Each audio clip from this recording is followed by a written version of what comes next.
Prepare yourself for List Off, the gaming podcast where your hosts, Brian and Ryan, rank the things they love. 3, 2, 1, List Off! This week, get ready to post on Meta because we are talking about our October mission reports. How you doing, Ryan? I'm good, dude. How timely of you. That's right. How you doing, Brian? I'm good. I can't wait to share this on Meta and really get into it. Oh, is that the full? No, it's Meta is the company, but man, if you watched the Facebook Connect, take a shot every time they said metaverse. Oh no. Yeah, you'd probably have to get your stomach pumped. Jeez. It was rough. It was rough wow. out there. Yeah. So yeah, we're doing our October mission report. That's what we're kind of calling our news episodes now. Maybe we'll do a poll and see what else could be out there. Yeah. But basically, we're going to run through the news and have a discussion about the hottest topics that we want to cover for what happened. State of gaming, kind of, Yes. any issues that are around in gaming that we want to talk about. We're going to dedicate a little more time to that. That's right. The state of gaming directly to you, the viewer or listener. Oh yeah, that's right. Viewers. That's right. All right. So before we get to that, though, did you play any video games this week, Ryan? I did play some games. I played more Resident Evil 4 Virtual Reality, I believe is the official the official name. Virtual Reality.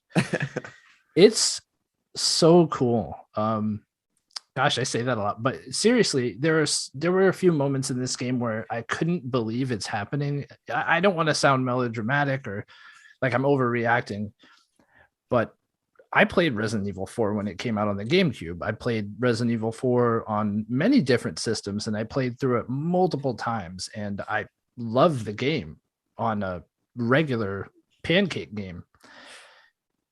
And there are just these moments that occur where it's like a disbelief that I am in that world and I'm Leon, which is it's crazy. I mean, Leon is a haircut and a jacket in that game. Right. Right.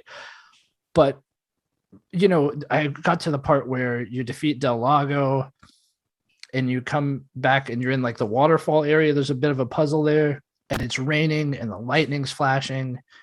And that's when the parasites start to pop out of, the Ganado's head. And it's just so cool to be experiencing it firsthand. It was this moment that like, it sounds so overreactive, but there was a little tear brought to my eye because it was like, I've reached a point in my life where this sort of thing is possible. Yeah. I mean, don't even get me started on being a child and the growth video games have seen from my childhood till now. Even just playing Resident Evil 4 when it first came out, I never in my wildest dreams would have imagined this would be possible and I would be doing it. Yeah. And it just blows my mind. You're playing GameCube's finest, just first person exclusive, in a VR. GameCube's finest exclusive on another system. Yeah.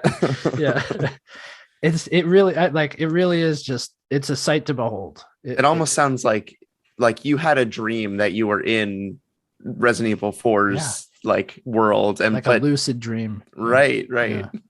And this is true. Yeah, and I fought El Gigante. Yes. That was really cool. The AI is still pretty bad. So I was able to get around him pretty easily.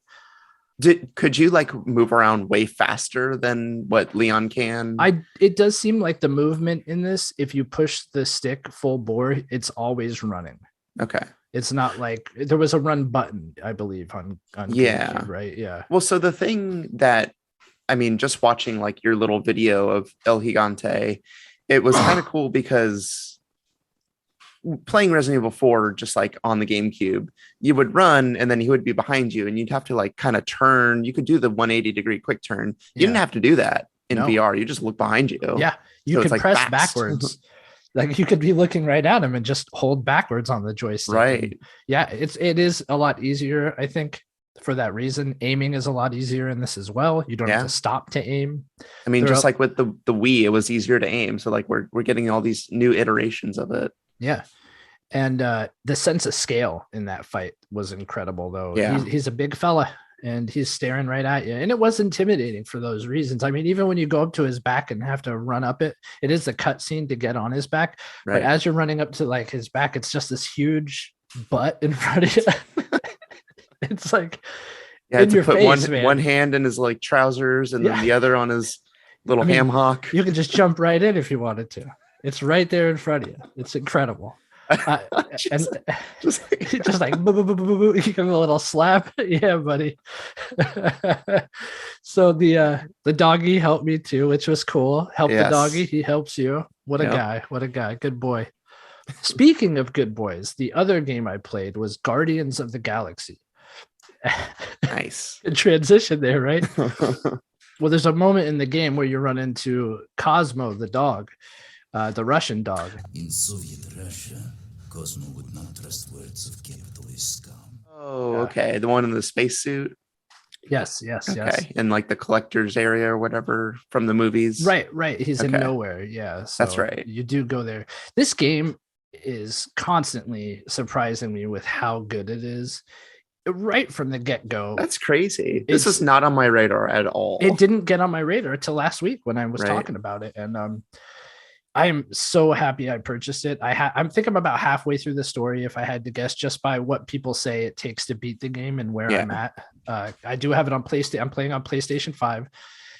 It looks really, really good. The design is very inventive and unique. Every creature you come across is in and of itself creative and different aspects to not only the design but how you fight the creatures and the monster. I guess I should say monsters, because you do run into creatures who aren't enemies, but even those NPCs are very cool designs.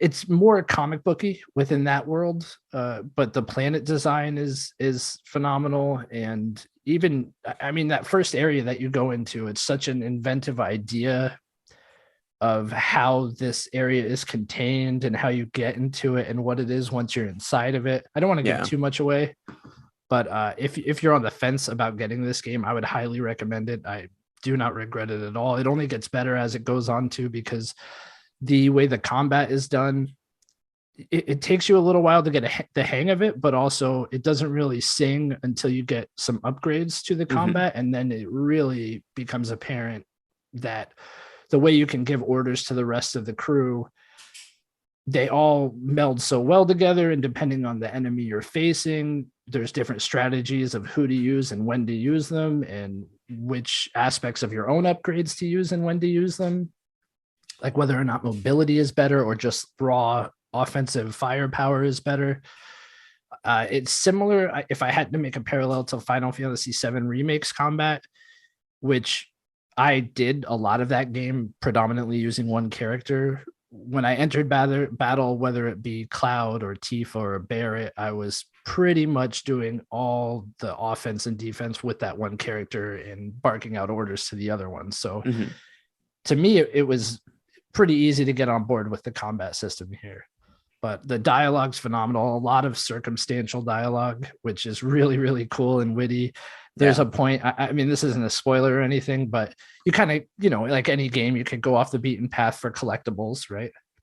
So when you do that here, there's even a point where a character will go, oh my gosh, here he goes again. And he's like, if he calls us over there one more time, I swear to God. and then they mimic you, right? And they're like, oh, look, I came over here and found something shiny. Wow, I'm Right. Star-Lord.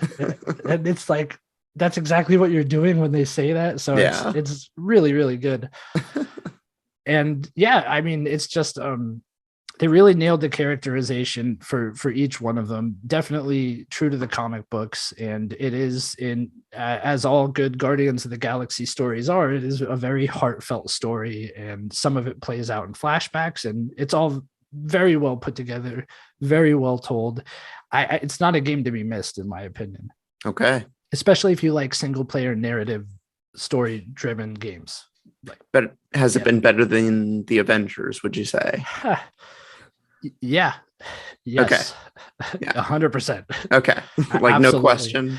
Yeah, I mean, even the Avengers, I enjoyed the story aspects of it, but it really was that gameplay was just Mhm. here's the beat 'em up button, right? And Right. this is a lot more than that. This is just Yeah. even from the level design, everything, it's a lot more than that. The Avengers was very linear, and this is too, but there's more areas to explore. They give you bigger areas as a whole. It's Yeah. not just like one path in front of you. Are we talking like Uncharted levels of freedom? Yeah. Oh, Like absolutely. maybe a later Uncharted? Yeah, I would definitely say, and I mean, even some when I got to Nowhere, it was more like an area in The Last of Us 2.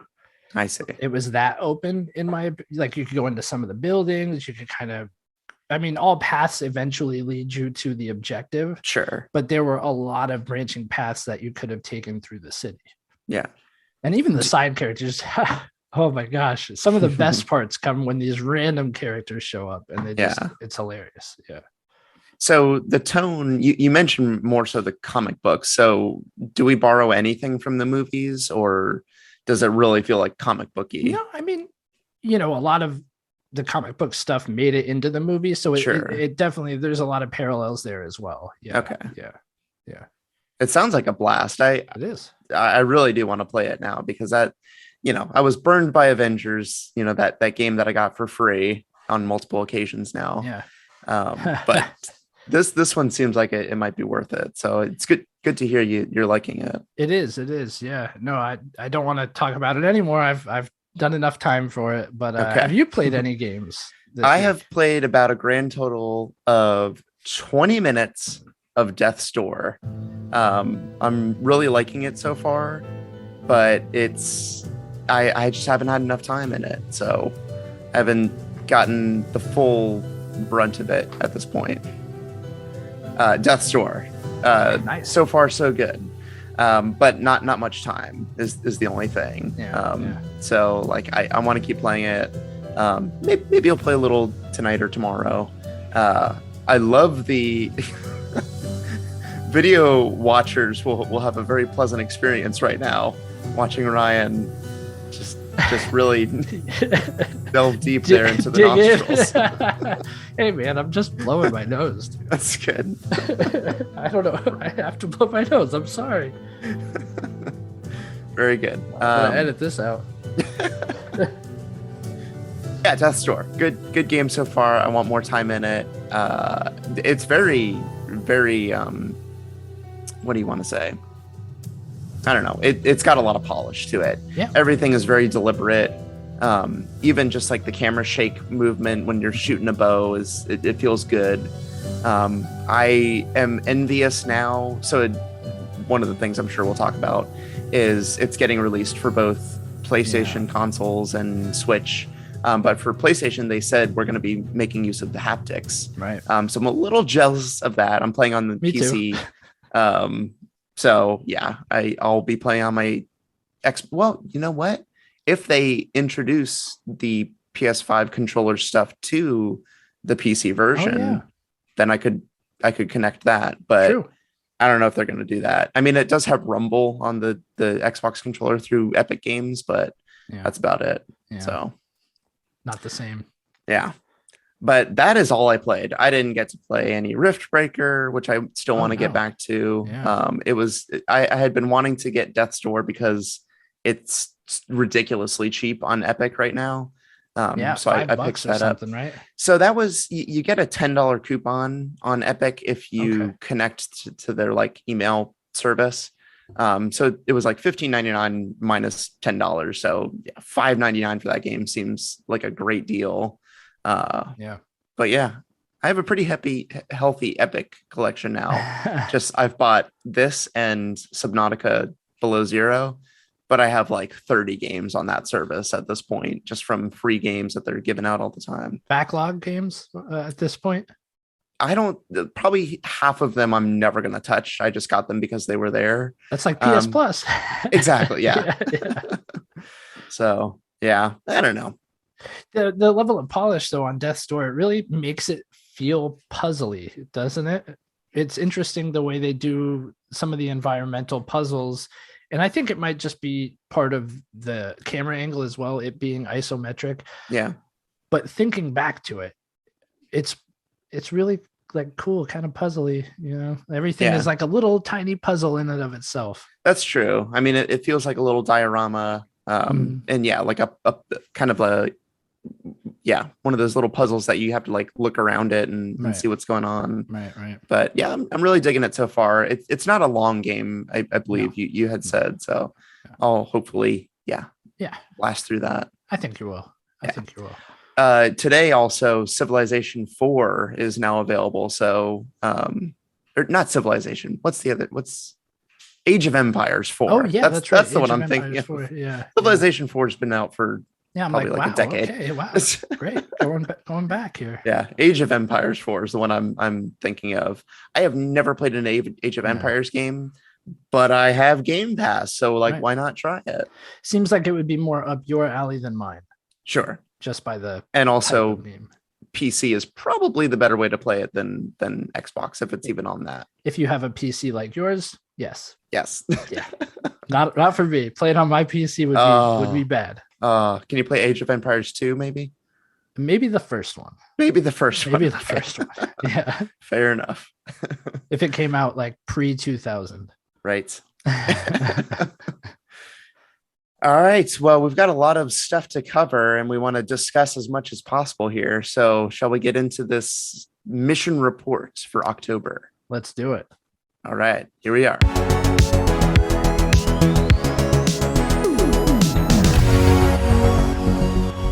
I feel like we need a new bumper now for like a mission report, like space something or other. But all right, you could put that together. I know. Got to get that guy on Fiverr again. That was great. He was a good dude. Yeah.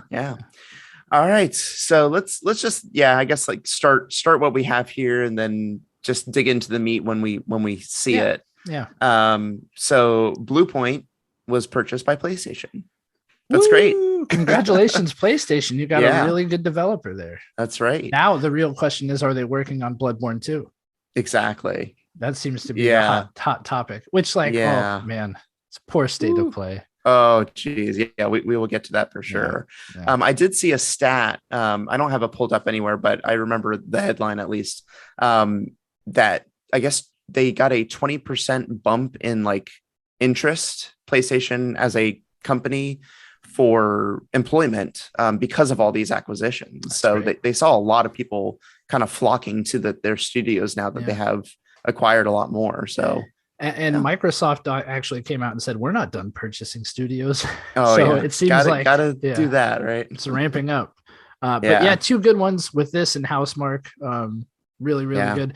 I don't think we have it on here, but Housemarque did add Returnal 2.0, which includes photo mode and a save state. So if you were on the fence about this game because of how long a run might take you, pick it up. It's like $40 right now, I think, too.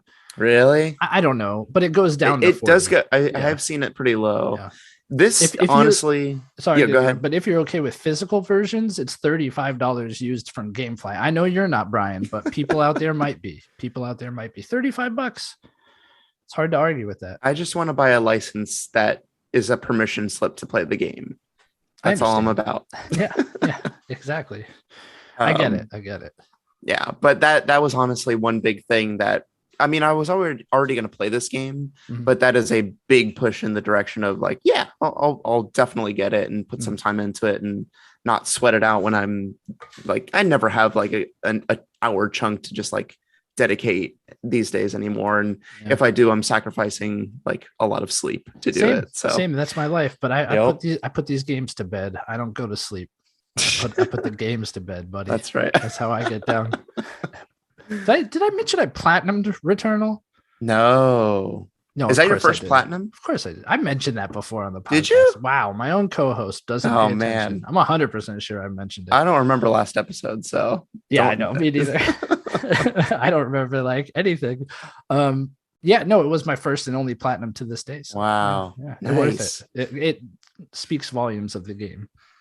Are you challenging me to a platinum off to see who can get 100? You'd get more than I would, I think. Because I I don't play know. games and I'm good. You move Next on. game. Yeah. Like, it's very rare I revisit games. Yeah. But there's just too many out there. There are too many. Yeah. So I get what I came to experience. And once I hit that limit, we're good. Yeah. I get that. Yeah. Yeah. So the next quick point is that there was a 64 entry bracket to be voted the best game of all time. I think IGN did it and God of War won, which like I say with a tinge of disappointment. Look, God of War, sure, it could easily be the best game of all time. Fine. Like, I'm not arguing the fact that it's possible that that is the best game of all time, but I don't know if it's the one I would choose. Yeah. It is not the most who the heck am I? influential if that was like part of this ranking. Right. But I mean, it's certainly a good game. I love the game. Yeah. But like, is it inventive?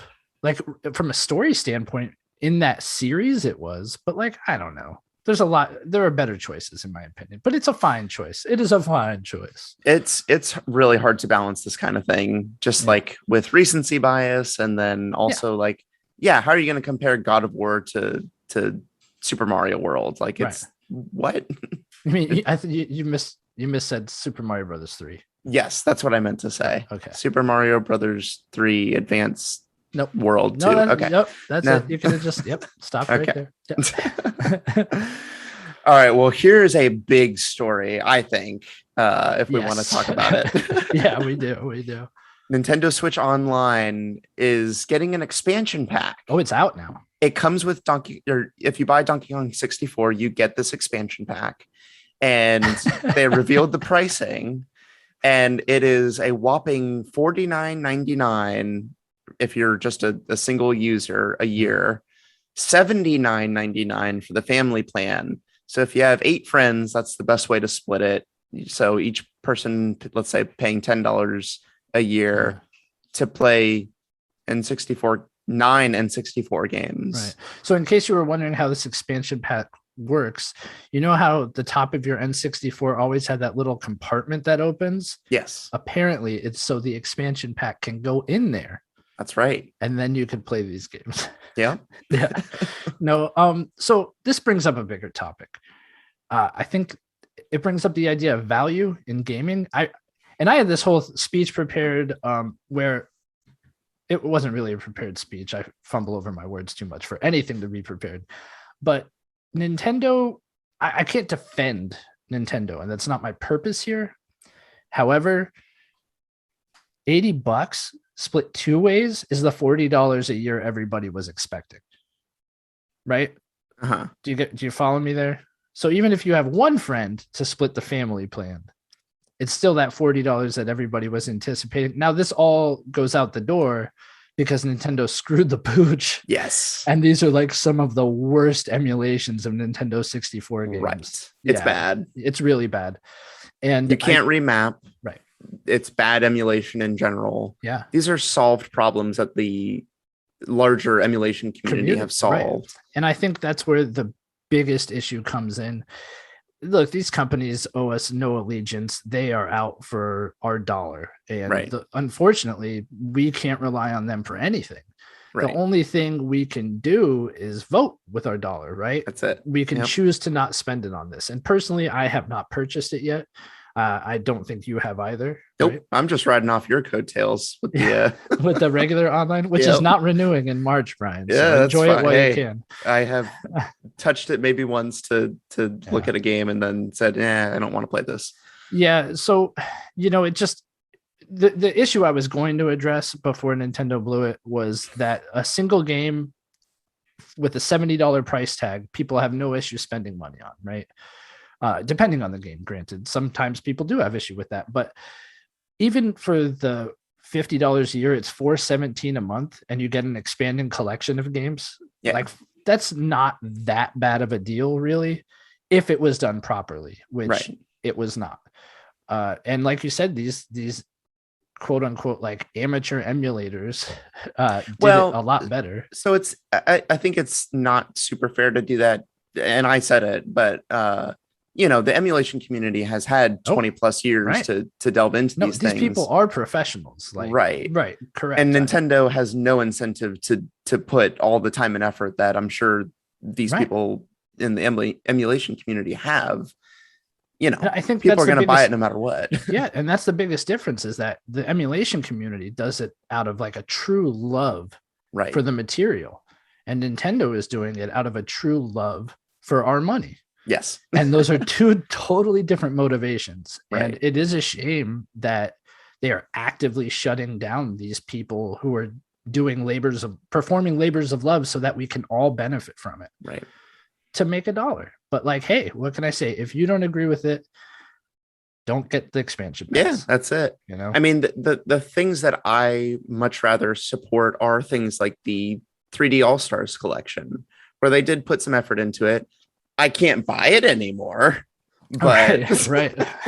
Yeah. That's cool. But you could get a really crappy version of one of the games for $70, $50 a year or whatever. Yeah. And then things like Castlevania Advance Collection, like that's awesome. $20 for like, is it 3 or I think they might have one extra game in there. That's cool. Like that I actually would probably buy, and then you have them. But that's Konami, right? Exactly. Yeah. It's not even Nintendo doing it. Yeah. But yeah, so the first one certainly was. I think it's also worth looking into what the other people or other companies are doing. PlayStation, what is it, $60 for a year of PS Plus? Right. You get 3 games a month. Yeah. So they're yours. They're yours to keep. Once you like quote unquote purchase them for free, you don't even have to download them at the time. Right. Like they are yours forever. Well, as long as you are also still subscribed. That's true.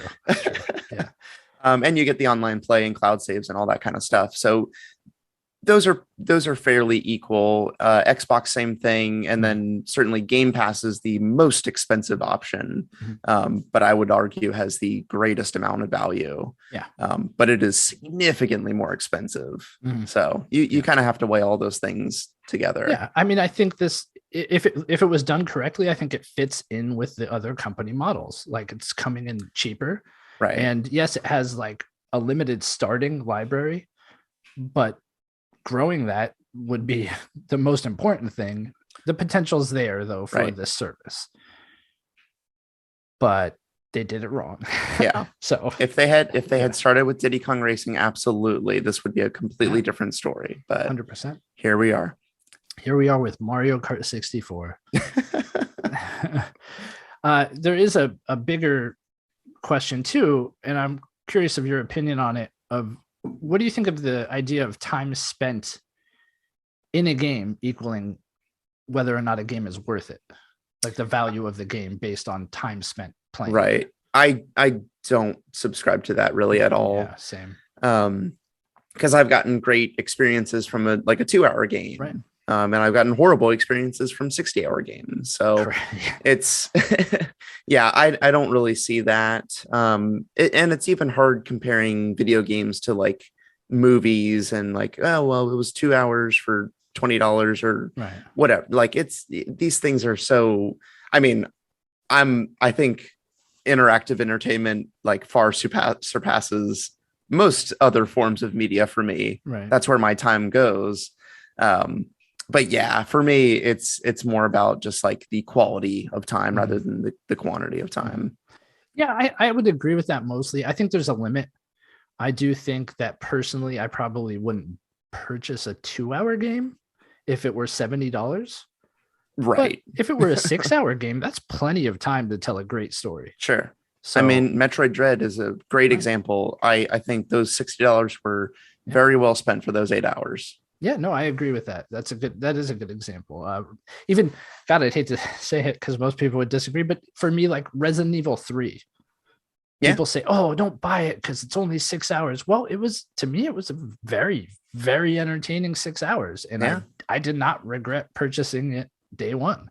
Right. So I'm good with it. But if I played a 2-hour game and I even if a game was 2 hours, I probably would, unless it was highly replayable, right? Probably not going to put 60 on it. That's a lot. Yeah. That's a lot. So I do think there's like a little bit of a limit there. Yeah. DC Fandom happened this month too. I'm really excited for what is coming out of DC, and I'm a big Marvel fan. I grew up a Marvel fan. I'm not like a fanboy of anything. I enjoy DC Comics. I enjoy some of their films, and I think the new Batman movie with Robert Pattinson looks really, really good. I'm really excited for that. But the new trailers came out for Suicide Squad Kills the Justice League and Gotham Knights, and I have to say I'm very excited for both of these games. Yeah. So the first trailer we got for Suicide Squad versus the Justice League was all CG. It wasn't in-game capture, and this new trailer was delved into the story a little more, and it's really good. We still didn't really get like gameplay per se. So Right. But I like that it gave you enough of the story too without giving it away. Piqued my interest. It's Rocksteady, so it's probably going to be a lot of fun to play. Yeah. And Gotham Knights also looks really good. Not Rocksteady. So it's interesting. Suicide Squad Kills the Justice League takes place in the same universe as the Arkham games, but Gotham Knights does not. So yeah, that's weird because Batman's dead in Gotham Knights, right? Yes. Yeah, right. Well, come on.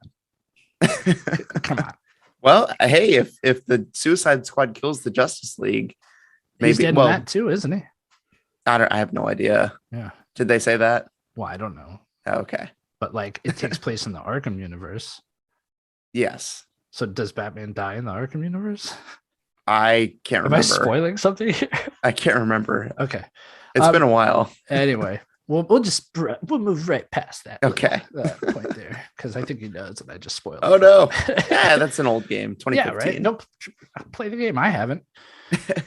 Gotham Knights is doing the Court of Owls though, and I know I've mentioned Hoopla before on this. Go to your local library, get a library card, see if they participate in Hoopla or Libby is the other one. Hook that up. Get a comic book. Get the Court of Owls. Read it. It's very good. It'll be a good primer for this game, and you'll probably be even more excited about it, like I am, because I read the books. That's it. So yeah, that's my. That's how I felt about the Arkham games. Just having kind of the Batman animated series under my belt, a lot of that was a very similar tone and feeling. Yeah. Oh, absolutely, absolutely. Cool. I'm impressed with the DC fandom. It feels like a big event that actually gets people excited. Yeah. Which, we kind of have lost that. Yeah. I mean, game companies are just coming out and saying what they want when they want. And it's cool because we get this constant drip of news all the time. I mean, we're here in October talking about like state of plays and Nintendo Switch stuff, right? Which is like it's not E3 time, it's just like October, so that's kind of weird. I did watch a lot of DC fandom, super polished too. Really, as a presentation, it was really, really well done. They had cheesy parts. They brought out some like kid actors, and some of the TV show stuff was in there, which like doesn't really interest me. But as a whole, the whole design of it and how they were doing it, it was very well done, very well polished. Everything segued nicely into the next big reveal. It was a lot of fun to watch. Yeah, that's cool. There's something to be said about those big events and the hype machine, which we'll talk about others that really missed the mark. Oh yeah. But speaking of that constant drip feed, we did get a Halo campaign overview. We did. Which it was kind of just a shadow drop. Hey, we're going to be talking about it tomorrow kind of thing. And we got it bright and early in the morning. But we saw that Halo campaign in a much better way to showcase that this time. It was more of a look at this little scene in Halo as we talk about it and not spend too much time trying to look at good old Craig's face right up in front of you. Pray for Craig. But yeah, I thought this was a really good showing. We had some very fun Halo moments with the what is that gunship that just like the Pelican drops this gunship right in front of Master Chief, it was clonks on the ground. Sparks flying everywhere. Right. Like, How much did this cost? Like, right. What are you doing? That was pretty funny. And that's a new vehicle. We've never, well, maybe it was in Halo 5, but I've never flown one of those. So that looked cool. We got those moments jumping out of Banshees and kicking people out, and the grapple looks so fun. They showed it a lot of times. Yeah, it looked like it was very well incorporated into gameplay. Yes, it feels like a new pillar of Halo combat.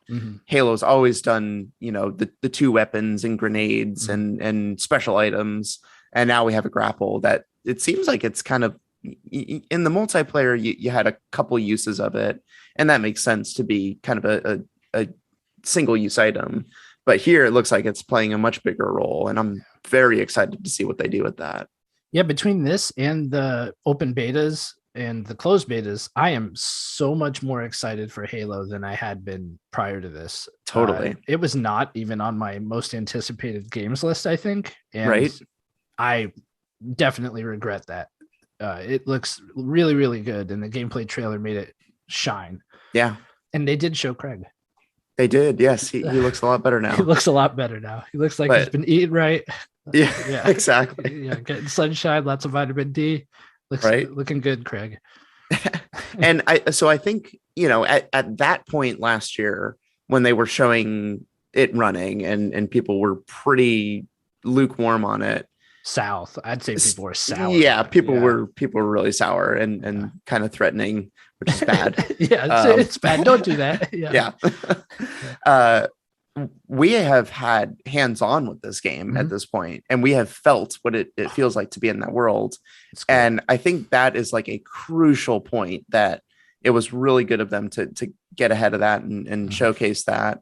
I'm not going to buy the game because it's on Game Pass, but it's still like whoever has access to it will be playing it, and it's free to play for the multiplayer. So I feel like they're doing everything they can to make sure as many people touch this game as possible. I can't wait. I honestly wish there was another beta. I enjoyed it that much. I enjoyed the multiplayer that much.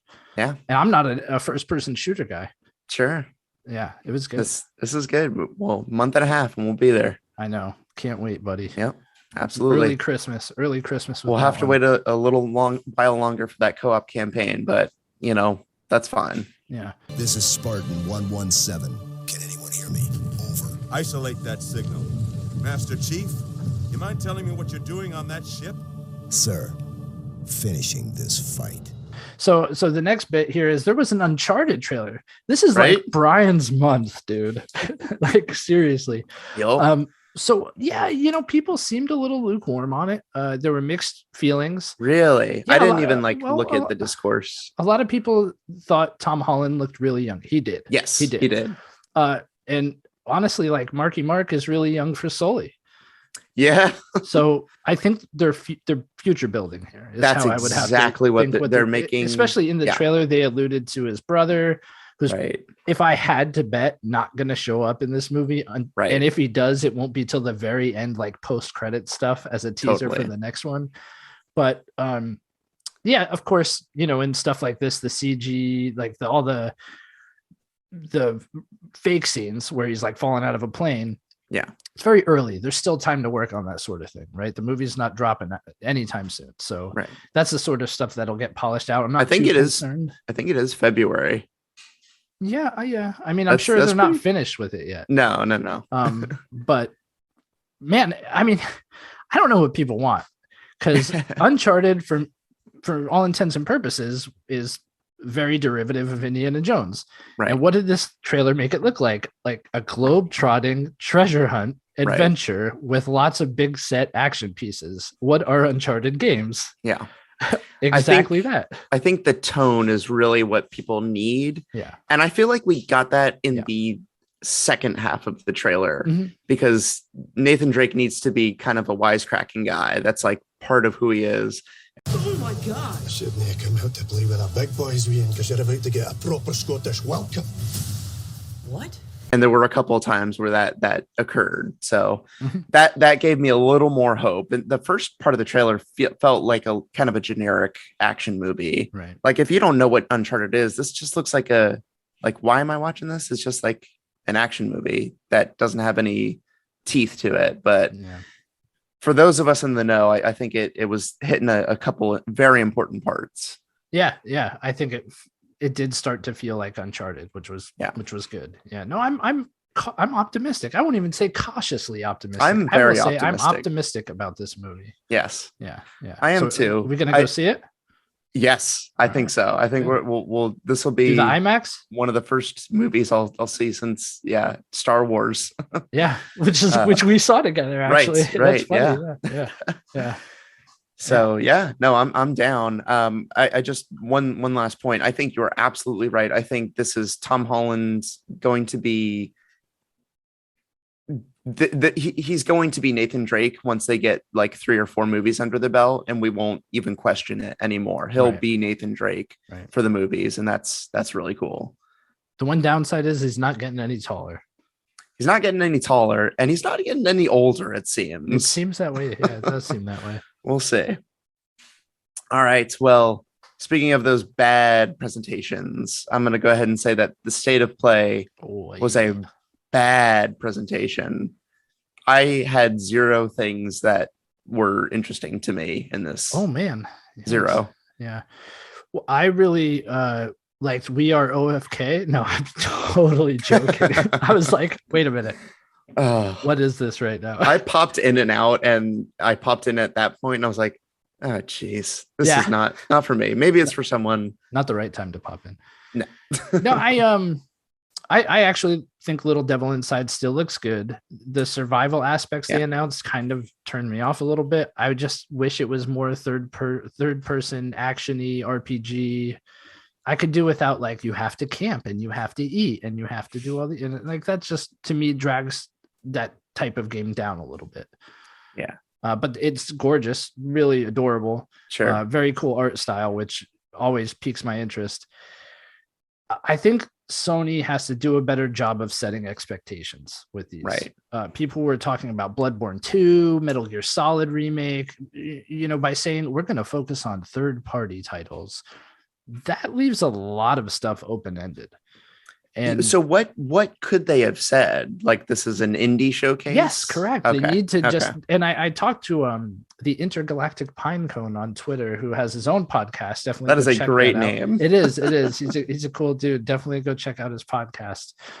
But I felt like, they just need a little name change. Instead of saying, State of Play, say Indie State of Play, something like, Morgan, the Intergalactic Pinecone, had pointed out that Nintendo does it with their Nindies. And definitely. It's really the best way to do it. And I agree. I think if they just came up with a different name for these little events, then it would do a better job of setting expectations and people wouldn't have been as disappointed with this. Yeah.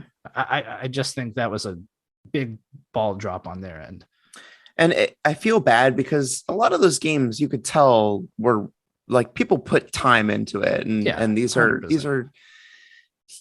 Even if they are in indie games, like I think, yes, that would have set expectations to be like, okay, those looked good for indie games. Maybe I'm not going to play them, but people definitely put their heart into it and it's something special. And there's something to be said about that. Yeah. I just, they do need to do a better job of that. Yeah, absolutely.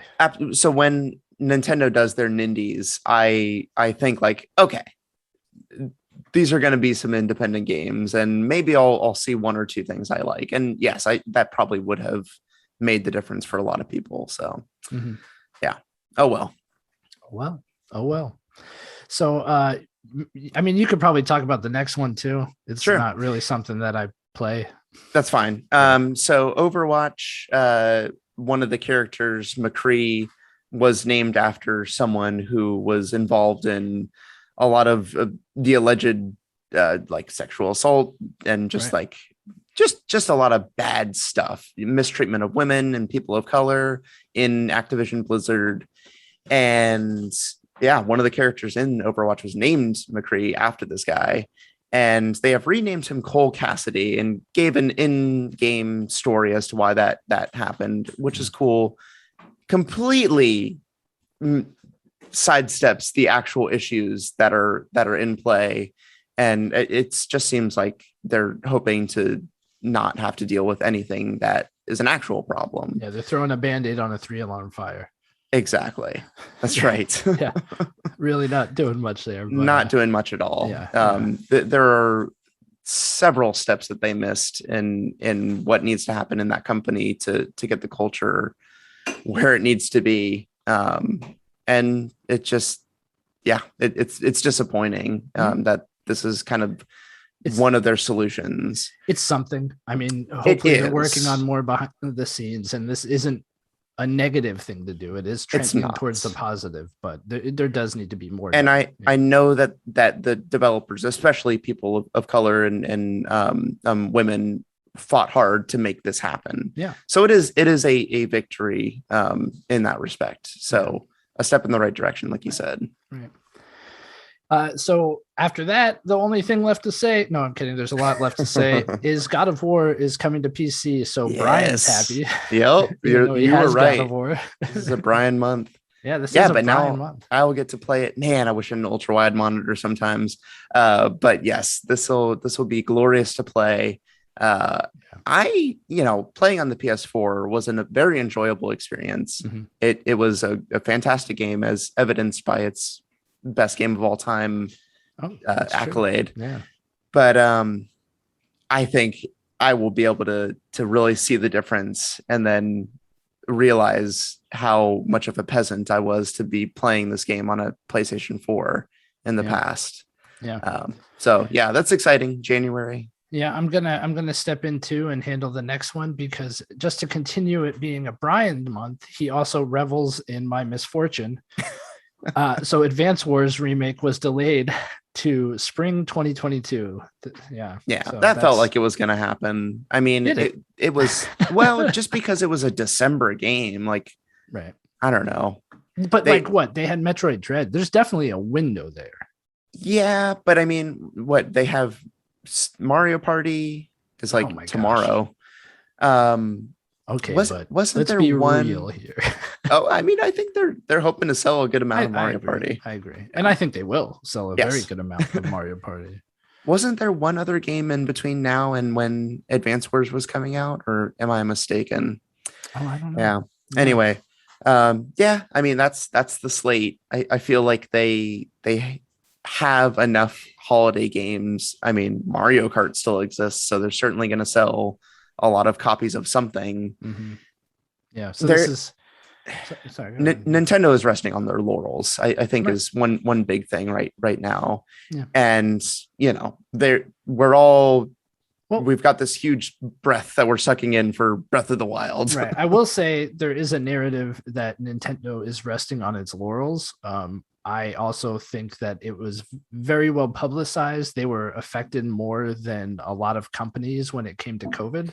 It really put a wrench in their production, because they weren't really ready to do any sort of remote developing or things like that. And that's part of the Japanese culture, is being in office. Right. So I do think that is at play. I don't think this is necessarily a choice as far as like, oh, we had Dread, we got Mario Party, we're good.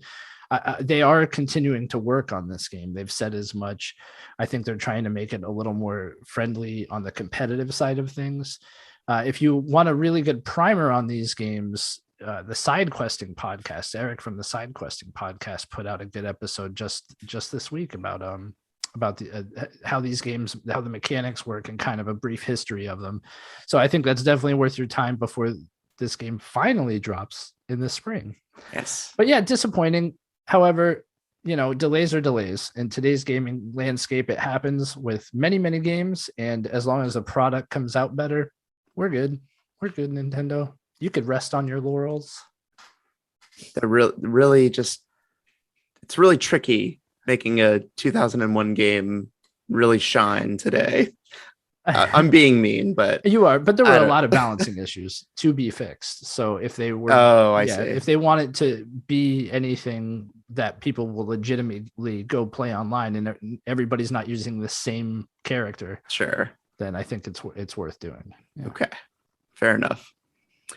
All right. Well, we got the final Super Smash Brothers character. We did. And everyone rejoiced. Every single human being. Except those Waluigi stands. But well, wah. Yeah. I am one. Insert wah here.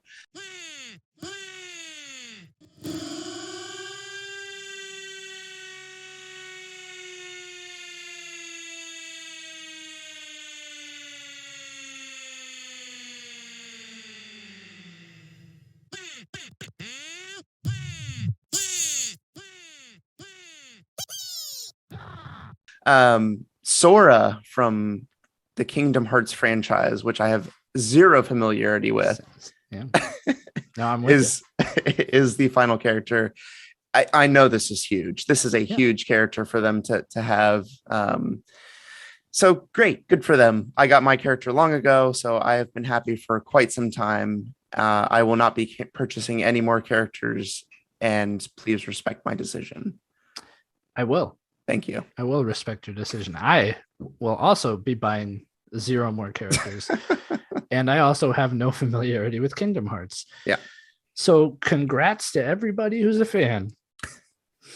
We are very happy for of both games, Smash and Kingdom Hearts. Yes, exactly. Of which neither I currently play. So yeah.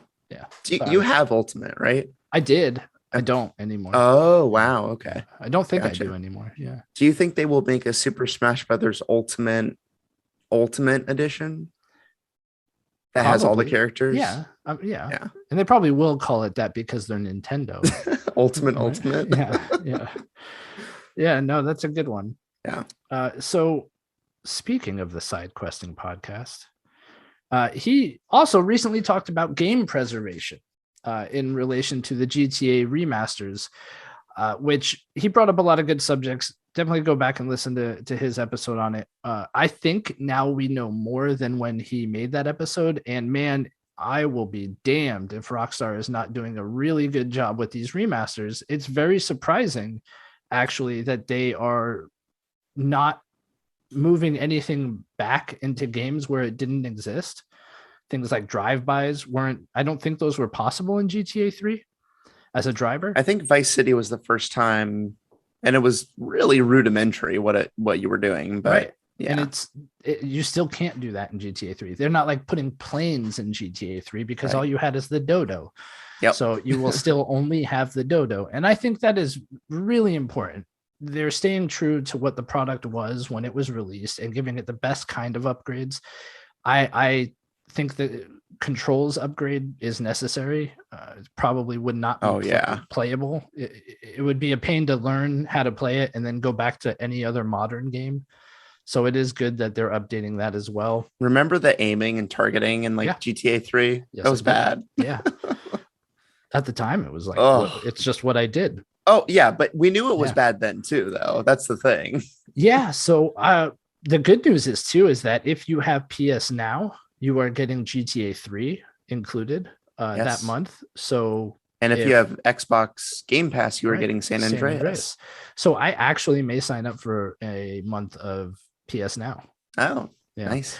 I do want to play San Andreas, but not anymore. It's coming to VR. So, which God, we'll talk about that in a bit. Yeah, but not GTA 3 is the one that just like it was the monument for me when. Prior to that, there was Ocarina, and this was the next moment I can remember of my eyes being opened to the possibilities of video games. Sure. It blew my mind. And it would be really cool just to go back and revisit that city, Liberty City, right? And I'm looking forward to it. I am convinced I'm getting a month of PS Now just to play this game. Sure. Which is crazy. But for me, it's Vice City. That's the one that I hold the most fondly. Yeah. I just love that map. It was so cool. I definitely played a lot of Vice City, but it wasn't as definitive as GTA 3 was for me personally. Apparently, GTA 3's campaign only takes like 4 hours. Oh wow, which is a lot shorter than I remember it taking. I remember it taking a very long time, but maybe I was just doing everything else that there was to do in the world. Yeah. and that could be I what love the happened. look of it. I think they're doing a great job with it looks kind of shady, cartoony, Yeah. but I mean, that's what it was. I mean, that's just look at the cover art. That's part of the tone. Right. Do we know about the music? Is I that think it's present. Yeah. man? Right, which is just incredible. I don't know Wow. if every track is going to be present, Sure. but Well, I'm even the like Laszlo. Laszlo, man. Oh, I want to get Yeah. back to that and listen to those calls. 100%. So good. It's so good. So I think they are making a concerted effort at making that happen. Okay. And we kind of dipped into the whole idea of game preservation when we were talking with the Nintendo Switch Online expansion pack. The one point I want to make on it is, yeah, I have opinions on it, and I think game preservation is important to a point.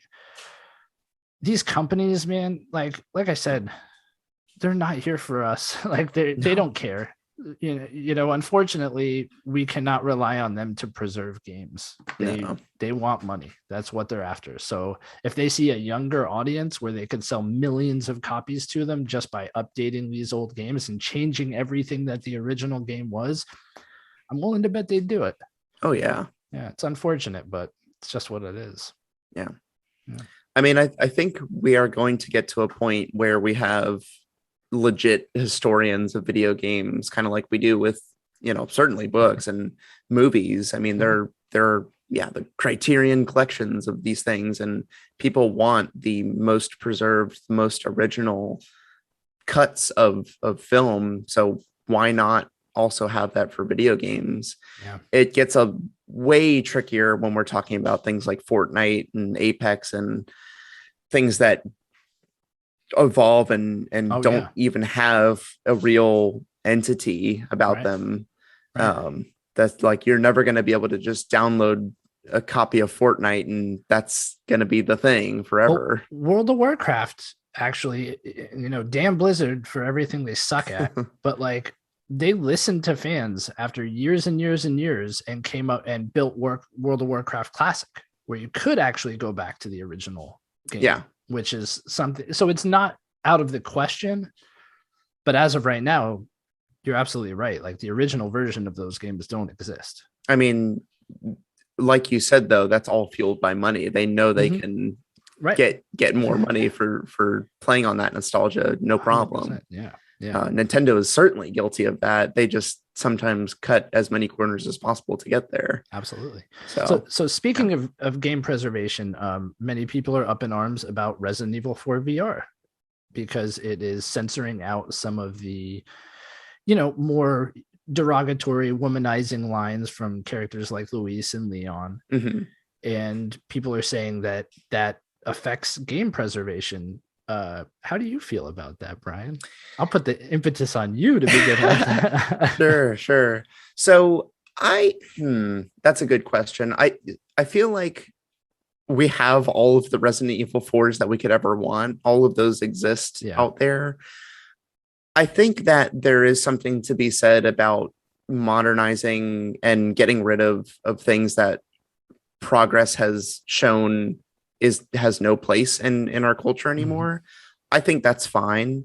If you want to go play Resident Evil 4 on the GameCube, then you have that ability, provided that you have those the GameCube and the game disc. You could get it on the PS5 right now, I think, right? Like the HD remaster, absolutely, with all that stuff intact. So it's not gone. There are certainly ways to play that. I think that progress is more important than.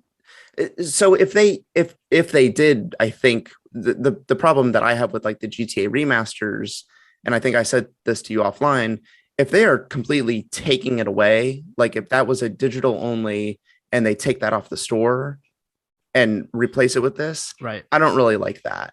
I think if I bought a game, I should have access digitally to that one. Yeah. The one that I thought I was getting, right? Which is not what they're doing. They were replacing those, and that sucks. Mm-hmm. But like for a copy of GTA 3 on the PlayStation 2, like that still exists, and you can play that. Yeah. So I guess my point is getting in the way of progress. I don't think is the right way to go about it. So to be able to fix those things that were problematic, but then to also, the best way to do it would probably be to have an option to say, yes, keep that stuff in there if I want to experience it, but if you don't, or if these are triggering things, then certainly here's a way to turn that off. That's not a bad idea. The best way to do it. Yeah, like a disclaimer right up front, and you make the choice before you start the game. And that's actually not a bad idea. Personally, I agree as far as, these things don't really have a place in today's world. It's kind of cringy. I think it's important to have knowledge of them and to not forget about that. I mean, we see that with, I think I was telling you about, like, old cartoons had some pretty bad stuff, racism and whatnot. It's that stuff is on Disney Plus. Yes. And I think the important thing in there is to acknowledge that, yes, these things existed, so that we never return to that. And they know they do. They put a disclaimer up front. And I agree. Like, there is power in seeing how far we've come and recognizing that, like, that progress is progress. But I don't know, this sort of thing, it didn't have a place in the game. I mean, it actually makes Leon seem like more of a character without those lines. Like, the events from Resident Evil 2 kind of hardened him in a way. He seems more focused on the mission than anything else. And having those other lines in there just kind of made it like, he's just a sleazeball. Yeah. Right? So do they take out the lines that Ashley says that make her, like, I don't know. Oh, she's like hitting on Leon at the end. At the end, yeah, they take that out. Yep. They okay. Do. And because that seems a little pedo to me.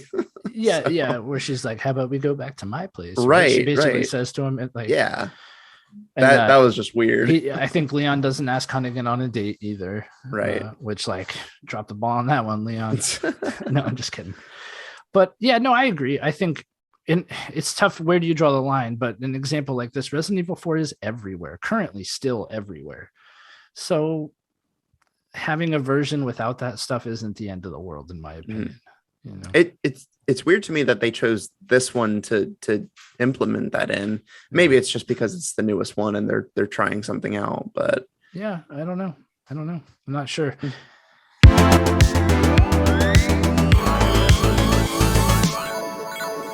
Yeah. Well, yeah. So the last one just happened, and it is the Facebook Connect event. Facebook is no longer. They are now Meta. Yeah. And seemingly in an effort to distance themselves from all their transgressions, which, none of that's going to work. It's Facebook. Just like when Google renamed themselves to Alphabet, we still call them Google. None of this stuff matters. You're still going to hopefully. What's up? Who's Facebook, though? Who is Facebook? There is only Meta. Oh, okay. Yes. Yeah.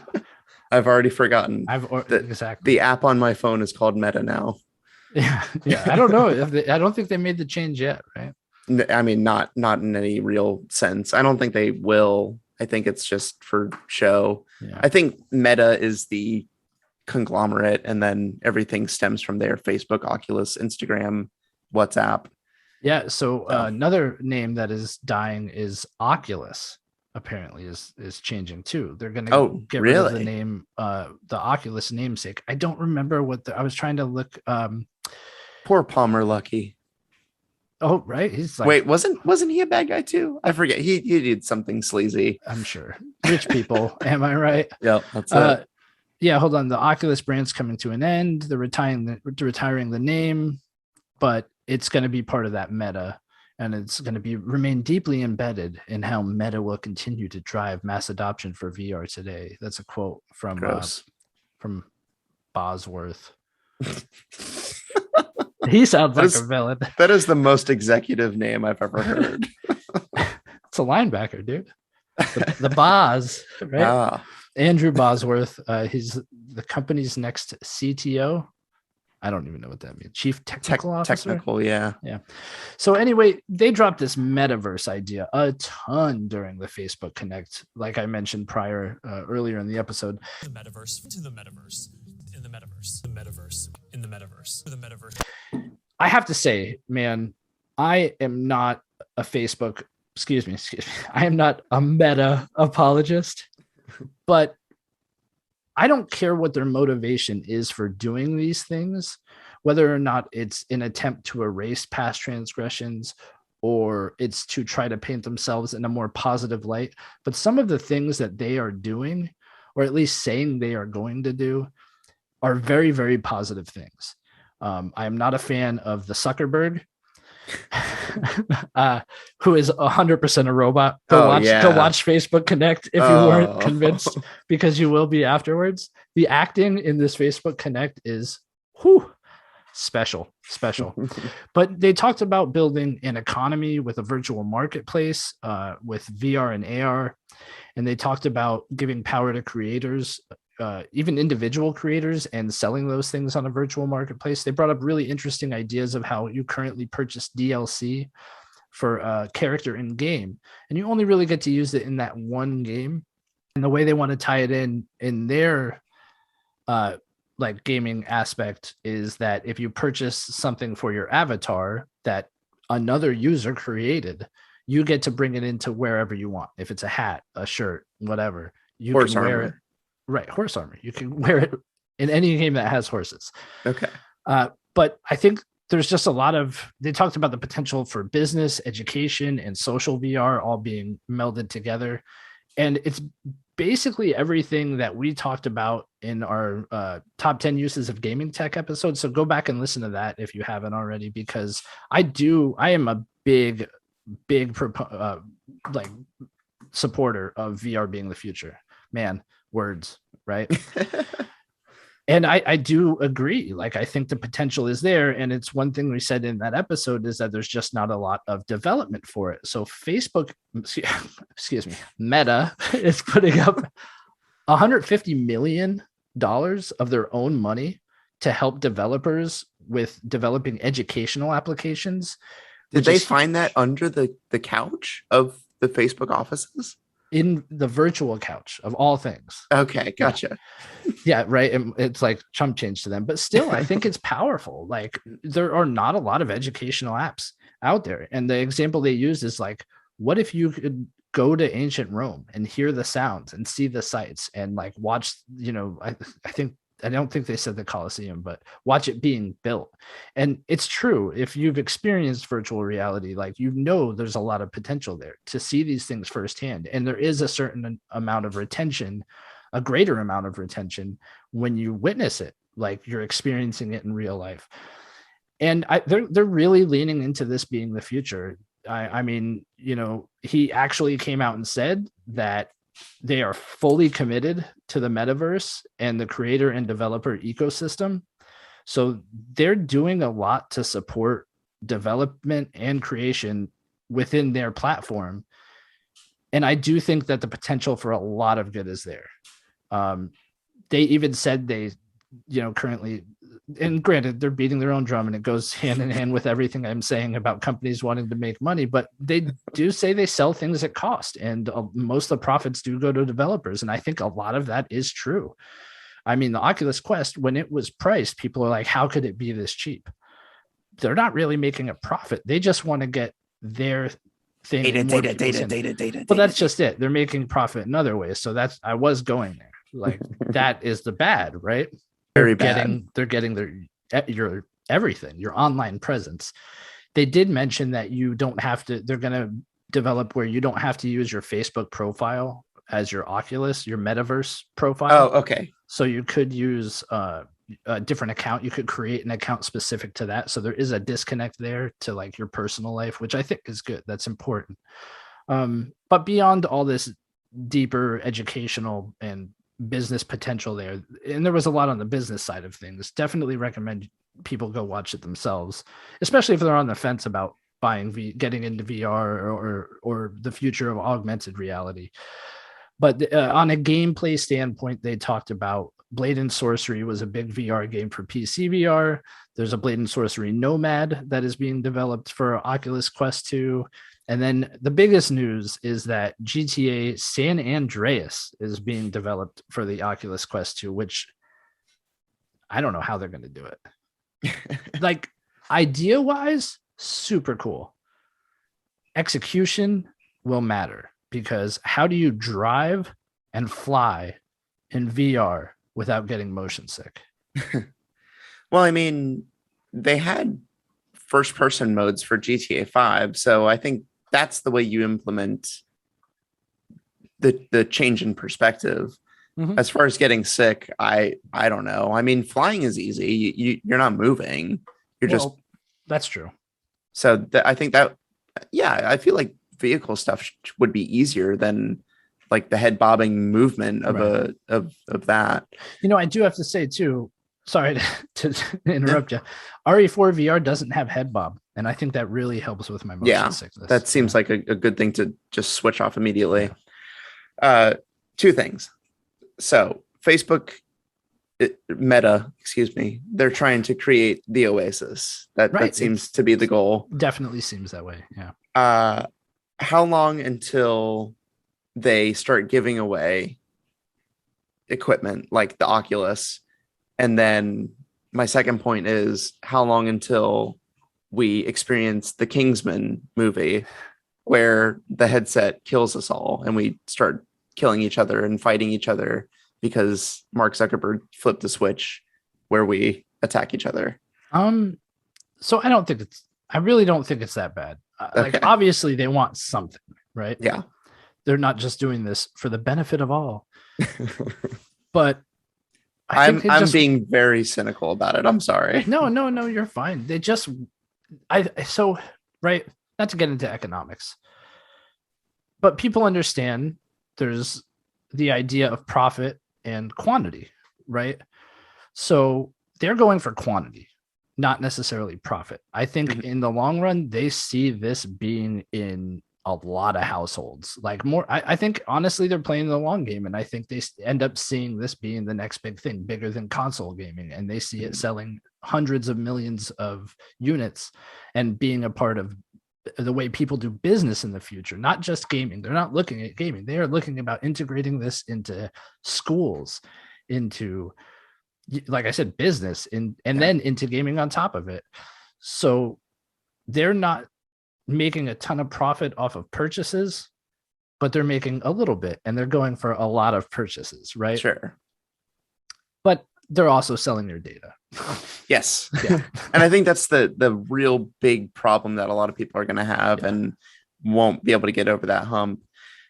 Game wise, this makes me way more excited for what Sony has to reveal regarding the PSVR 2. Right. Honestly, that, like, even if it's still tethered, which I think they've all but said, Yeah, it still makes me feel like that's the ecosystem that I would want to pursue more so. I just have a real hard time with Facebook in general with these things. I hear the good that you're describing. I think we have to see a lot of that before we get over what they have already done, which is horrendous. That's my big thing. No, I agree. And I'm not giving them a pass. I am trying to see the good, and I'm trying to take them at their word.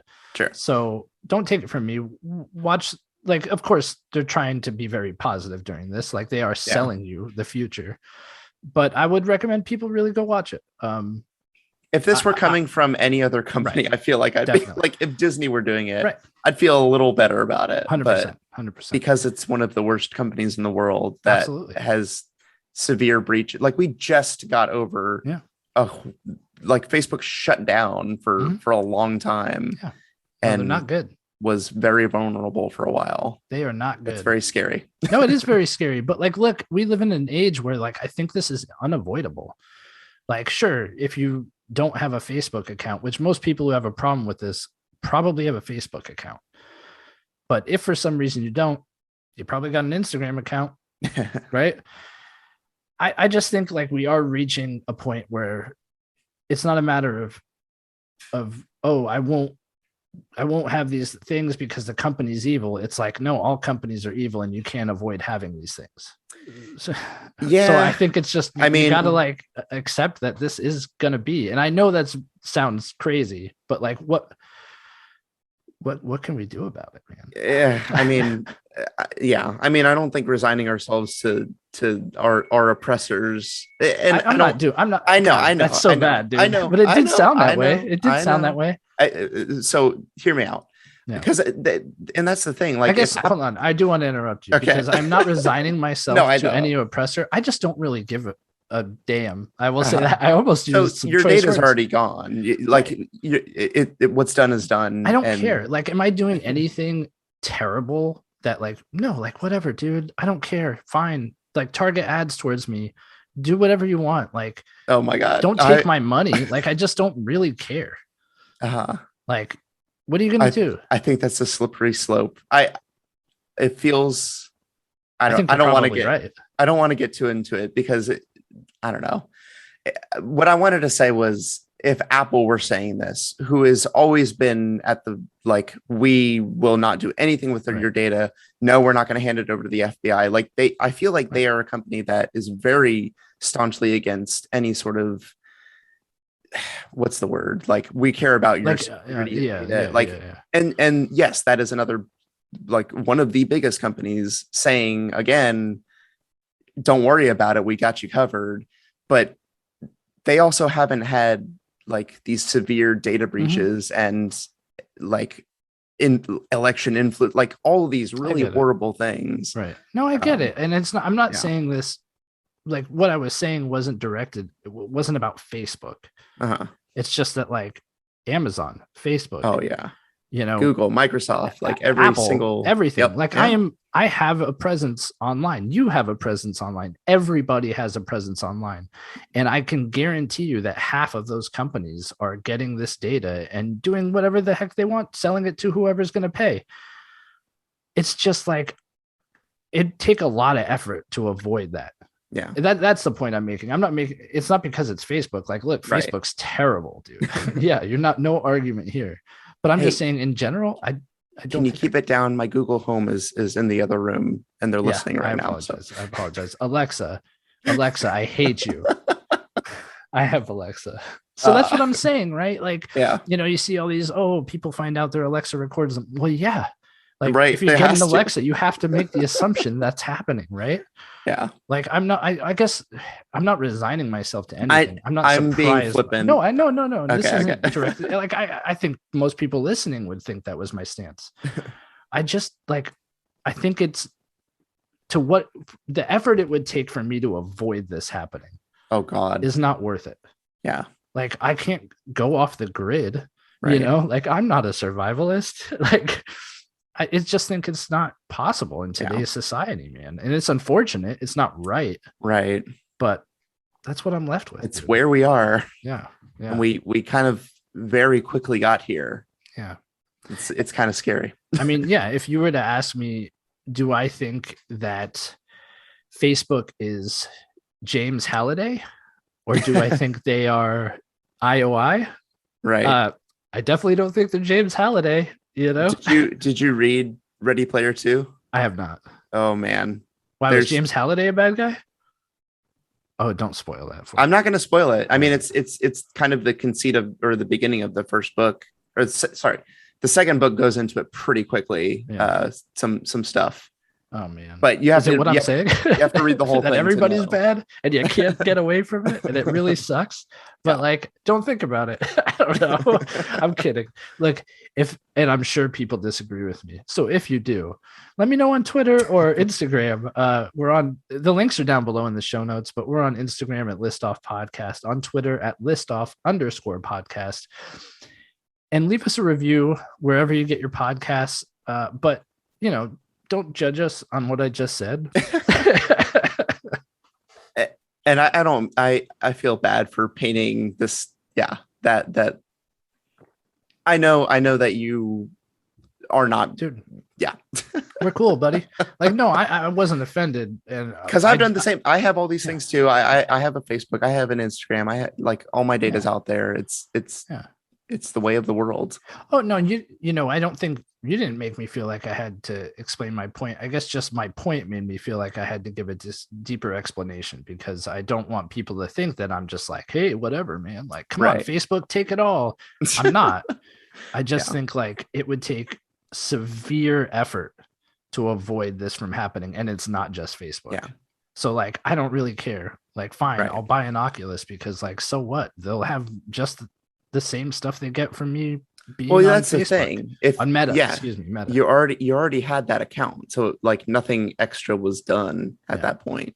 Yeah. I think the other part of that was they said, hey, we're going to get rid of, if you get rid of your Facebook account, all your stuff is gone.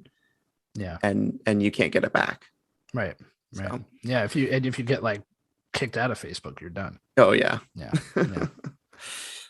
All right. Well, that was a good ending discussion. But this is heavy stuff. Like everything tech related now seems to be, I mean, like I said, that's the way of the world. That's how the world works now. And That's how the world those works. 5 companies are in control of a whole bunch of stuff. Yeah. And it's very scary. Yeah. It is very scary. Very, very scary. I agree with you. I agree with you. So maybe next week we talk about something a little lighthearted compared to that. Why don't we talk about our top 10 box arts? I think that's a great idea. Okay. Yeah, this is great, man. I think it's a wonderful subject. I don't know how we have not done it yet. Box art is beautiful. It is. And something to be celebrated. And I think that North American box art looks really good. And sometimes Japanese box art looks really good. And that's okay for both to exist. Okay. There's a big argument out there a lot of the time. Oh, is there really? Oh, my yeah. gosh. No way. Yeah. Is this Type like a in console war thing? like type in, what was it? Ico, whatever that game's called. Yeah. Look at the 2 differences there, and people will have a very heated debate ready for you. Gosh. I have to say, the whole console war thing, sometimes I get like on my Twitter feed little notifications like I'm interested in it. And like, no, I'm not interested in those things. No, I'm not either. Topics, right? Yeah. Yeah. I'm not either. Those are horrible. But I go and I inevitably click on them. Right. And I always type up a response where I'm like, you guys are all idiots. Yes. And you're depriving yourself of really good games. Yeah. And then I delete it before I post it because I can't say things operating under this podcast. Those like those without, new, imagine how much heat that would bring. Oh, I know. From both sides. Right. Those new topic things are horrendous. It's always some like inflammatory tweet that I'm like, no, I don't agree with that. Yeah. And then, feel that need. Why are you trying to incite violence, Twitter? Yeah. Yeah. God, see, look at these companies. Man. I Terrible. know. Terrible. I know. Yeah. I give up. Yeah. Me too. Well, that'll about wrap it up for this episode. As always, thank you so much for listening and watching. And we hope you have a great week. Bye. See ya.